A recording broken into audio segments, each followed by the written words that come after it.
Hey guys, Phil Hoken from Reversaru here. Thank you for signing up to the newsletter. It's great to have so many people interested in the products that we're bringing out and the support. Without you guys, obviously we can't do what we do, and we absolutely love to develop products and bring new products to market for the early VW vehicles. So yeah, thank you. And look, today's video, I just want to go over some of the data for the RGB that we've brought out, the reduction gearbox.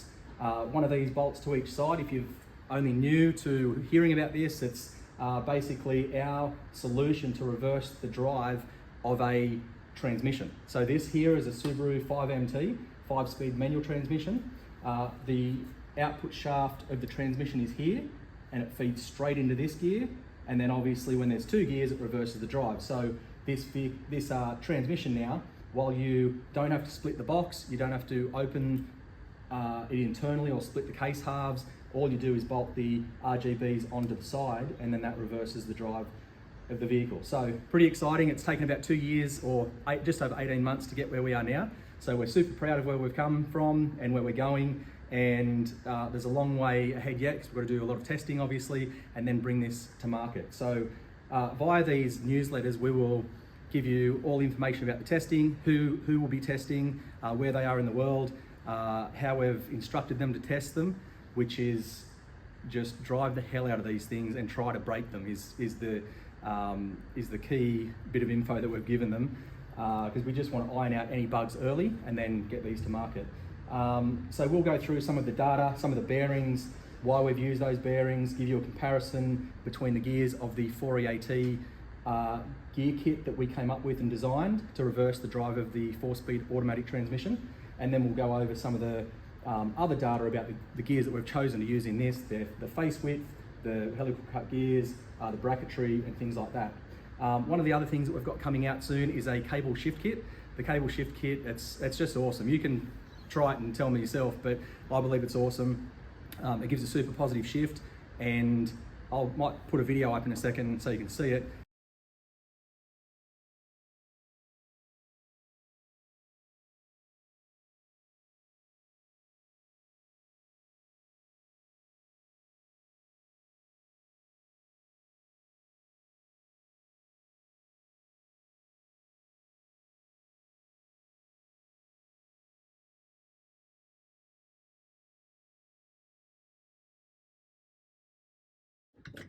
And then the linkages are up on the side of the box.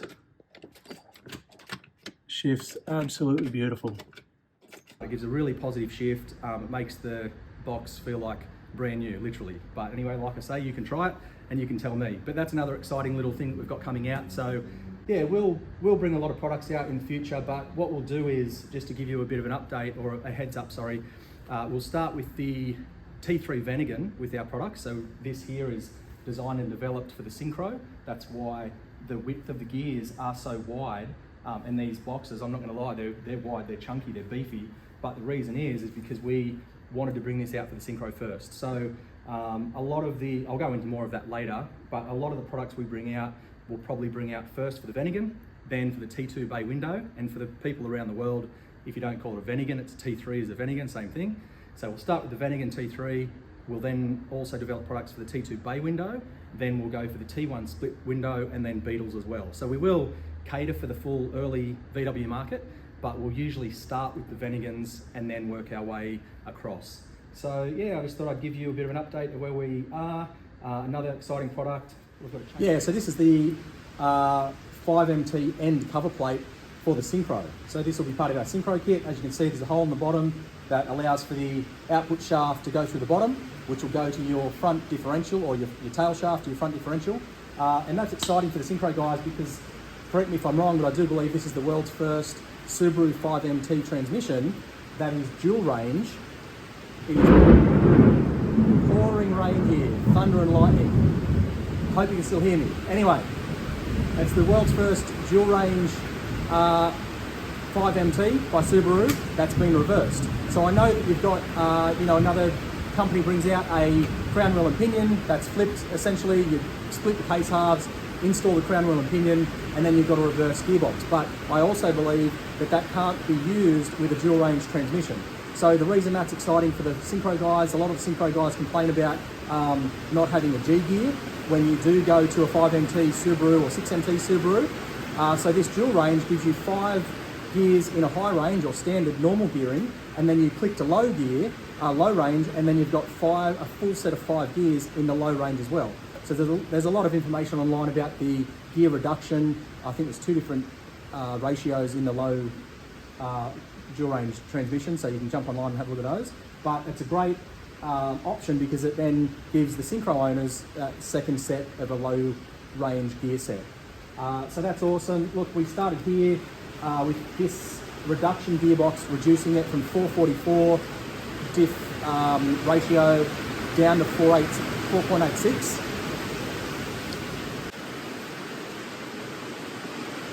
Sorry, I just shut the door because it's raining here and it's really loud. But yeah, this reduction gearbox takes a 444 to a 4.86. And the reason we started there is because, again, for the Syncro, we wanted to put these to the test. And we know that in the USA, the 4.86 final drive ratio is the most common in the Syncro. So yeah, that's the other things too. We do supply this kit in the 2-wheel drive kit, and that plate there will bolt onto the back of the 5MT, and that becomes your end cover plate there. And I'll go through more of that in the video. So anyway, I'll stop babbling on here and I'll show you over some of the information on the 5MT reverse drive kit that we've come up with. So I'll start by doing a quick walk around. You can see the gears there, you can see the brackets, you can see the output here, and then it comes into this gear, which then reverses the drive coming out here. And with the offset doesn't matter for angle of CV shafts that way, because once we put this end cover plate on here, the transmission, we can position the transmission where we want it, that this offset doesn't matter. So we can still get in a fairly straight line straight to it does mean the engine is pushed a little bit back to the rear of the vehicle, but we can get a relatively straight line from this output shaft to the CV shaft. So as you can see, they're pretty chunky. The 45mm face on the gear, which is huge. The brackets are there, and then that's what it looks like done up. So all our calculations say that this works, by the way. We did a 3D model of the engine bay of a T3. We obviously then 3D modeled this transmission and these reduction gearboxes. The shaft, the half shaft or CV shaft that comes from here out to the wheel is shortened. I'll just push this engine out of the way a little bit.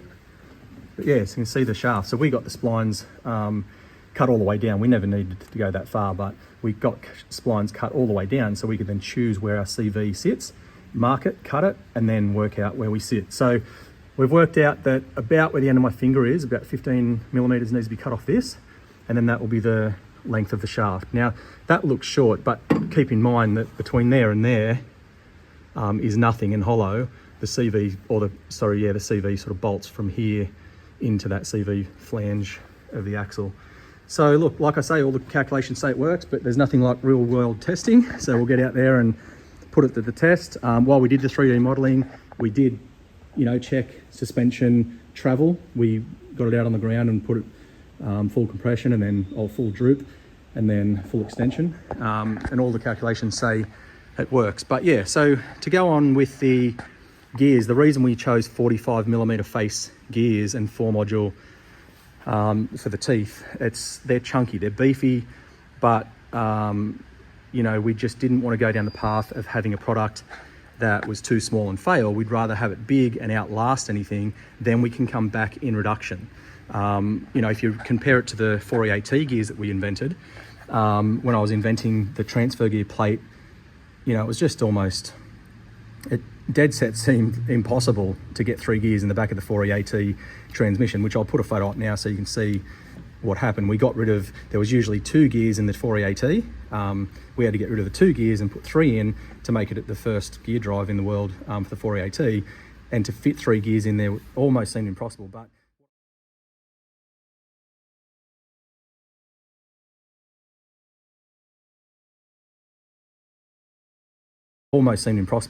what I'm trying to say in all that is that these gears you know, they are small. They just are, but it works, and we did well to get it in there, and that's all good. But as a comparison, you can see the difference. And again, the reason we went this chunky, the reason we went this big, is purely because we wanted to start with Vanagons, the heavier vehicles, start with the Syncro market, and then after that we can scale this back. We can, in fact, I've got a sheet somewhere. This sheet here is the width reduction that I believe we can get. I believe if we go from a 5307 bearing, so the 5307 bearing is this one. It's a double row angular contact. It's 80mm OD, 34.9 width, and 35 ID. Okay, so we believe we can go from that bearing to this one, which is a 5207, which the ID is still the same, so it'll go around that shaft still. The ID is still 34.90. The OD is 72, but the width is only 27. So we can save 7.9 millimeters per bearing, and there's two bearings. So there's one bearing here and then one on the other side. And they're, as you can see, they're chunky, big bearings, but again, they're angular contact.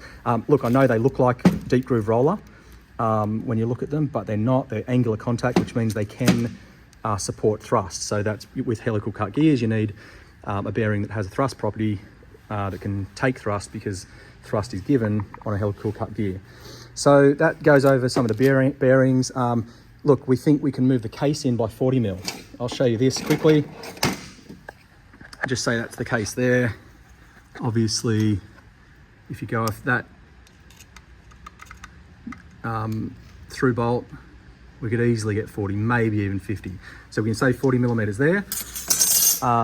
We can cut the gear down. So if we cut the gear down by 17 mil, that'll take us down to around about sort of 300 horsepower, we believe.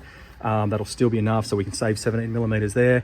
And then overall, that gives us 73 millimeters that we can now shrink this. So like I say, yes, they're large, but don't stress. We are thinking about split screen buses. We are thinking about Beetles, and we do believe we'll get there. But we wanted to start big, throw them in a Syncro or something like that. And that's going to be, I'm super excited to show you what that's going to be. So keep in touch, or yeah, stay tuned. But anyway, so more about this here. As I mentioned, for a two-wheel drive, you'll take the rear end plate off and then remove the center differential, lock the two splines in the back there, and then you can bolt this on the back, and that becomes a two-wheel drive. Two-wheel drive meaning the front diff of the Subaru, or our rear output, it just becomes two-wheel drive. As mentioned in the intro, then there'll be this cover here on the back. There'll be an output shaft where my thumb is, going to the front differential of a Syncro. And again, as mentioned in the intro, it's dual, this particular transmission is dual range. So you can select high and low, and it gives you a full set of low gears, which is awesome for the Syncro guys. What else is there? So when you receive the kit, if you do buy the kit, you know, obviously it all depends on testing, but we believe it's going to be awesome. If you do buy the kit, you'll get instructions like this. It tells you where everything goes. Obviously, these brackets here, this bracket was designed similar to a blast plate. If you don't know what a blast plate is, just type in blast plate Subaru, and you'll soon find out that all the guys racing, all these Subis use the blast plate. It strengthens the case and stops deflection and stops gear stripping inside the box. So we figured that would be the best base for our bracket to start with. Then it comes out, and then you bolt it from behind. And these can rotate. So if you've got a raised van, obviously it's sort of, if this is your output shaft now for your CV, if you've got a raised van, it's down here. If you've got a lowered van, it's sort of like that.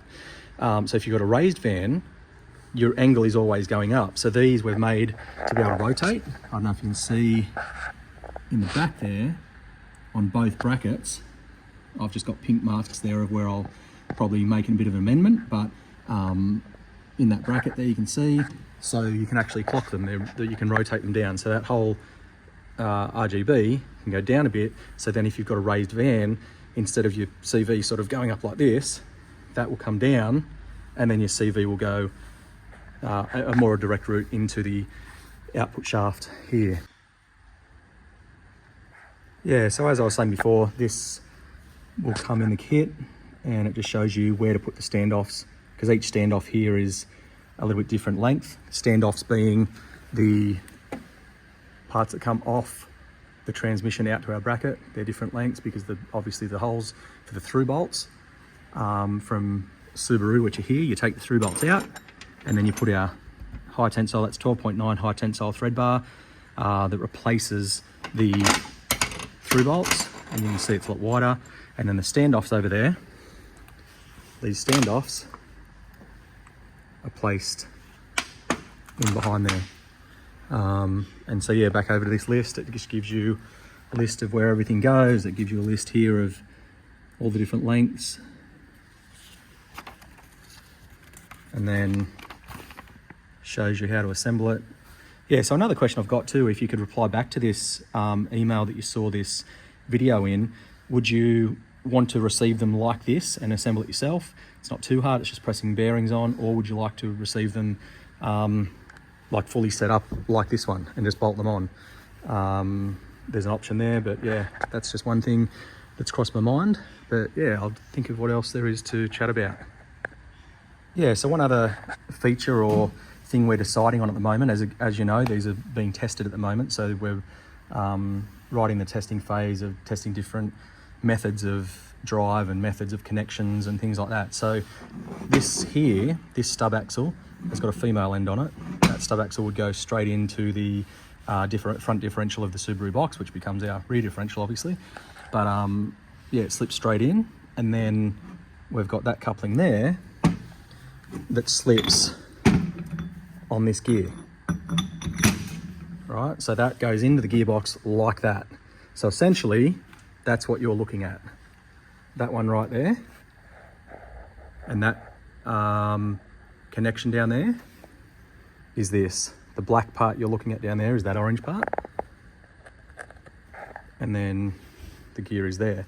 So that's one way to do it. That's one way we've done it on this one. As you can see, we're going to take some meat out of these brackets, probably about 10 mil or 11 mil to bring that in. And then this here is the other option. This option here, so just say that's the stub axle now, forget about that. Just pretend that's the stub axle that's coming out of, oh no, we'll do it over here. Just pretend that's the stub axle coming out of the transmission itself, like standard Subaru. Then one of the things that we've come up with is possibly that coupling there coming off the transmission. So if you've got your Subaru genuine stub axle there, the reason we've done this is because some of the Subi transmissions have the stub axle, which I had one here, here we go. This stub axle, there's a circlip on the end. For the 4EATs, you can just pull this out of the front diff, put a roll pin through here, get a couple of lever bars and lever it out. But on the early, I believe, yeah, it is the early Subaru, the early Subarus actually had a male shaft, and there was a circlip on the end inside the differential, so you can't get them out unless you split the case halves. So if you split the case halves, you can get this out, but we thought, okay, not everyone wanted to do that. So we've come up with a possible option of having this slipping straight on the end of that stub axle, and then this part here goes to the gear, as you can see. So that there would essentially would go like that. But anyway, you can see what we're doing. These are just, I'm just being open and vulnerable, showing you what we're thinking about. Hey, if you've got any ideas, feel free to email us or send us a message or call us or whatever, but that's what we're going for at the moment. One of the other things that we hope to plan to do is have a direct shaft from this gear. And I know this sounds obvious, but one of the things we want to do is have a direct spline from the back of this gear straight in to the transmission. But again, the people who have got the early box that've got the stub axle won't be able to use it. They'd have to split the case halves, which we're trying to get around. But, you know, I think there's a possibility. We just say, too bad. Unlucky if you've got a male stub axle that can't be removed unless you split the case halves, then too bad, split it and remove it, because we do believe that, you know, where we want to go with this is to have the spline here, this spline, the one that goes internal of the transmission, that one there, we want that to be integral into our gear. And we wouldn't need the circlip or anything because it just can't move. And so on the back of this gear, we'd have this spline and these oil passages integral to our gear, and it would just slip straight in and turn. So, you know, there's a few, like I said, there's a few reasons we've gone the way we have, and it's mainly to accommodate for the guys that have got the male stub that won't remove, but we're thinking that we just say, unlucky for you guys, and just split your case or get a later box. You can get a later box that doesn't have these stubs that are kind of stuck. You know, there's you can get the 5MT as a female box, and that's the later model box that has the male CV. So a male CV, obviously, that there is then part of the CV shaft or joint that then goes into your female box. Anyway, I hope that wasn't too confusing, but yeah, that's another couple of features and thoughts that are just running through our head. Thanks guys for watching, and it won't be too long till I send another update, whether that's by email or by video. That next one will be letting you know who's testing. It'll let you know what vehicle they're testing in. It'll let you know what engine and transmission they'll be using and all that sort of stuff. So keep in mind that we'll be sending that shortly. And another thing too, if you've watched this video from a friend sending it to you and you want to be included in the next updates or the next, you know, we'll post the results of the testing as well. If you want to be including and receiving these emails or videos, then feel free to head to the website. It's www.reversaru.com, and down the bottom of the home page you'll be able to see a spot where you can enter your email, and then you'll be on the email list to receive these updates of this product, the RGB, the Reverse Reduction Gearbox, and any other product we bring out. So yeah, thanks again guys, and I appreciate your support. I appreciate your interest in the product, even just at least. And yeah, hope to see you in the next update. Cheers.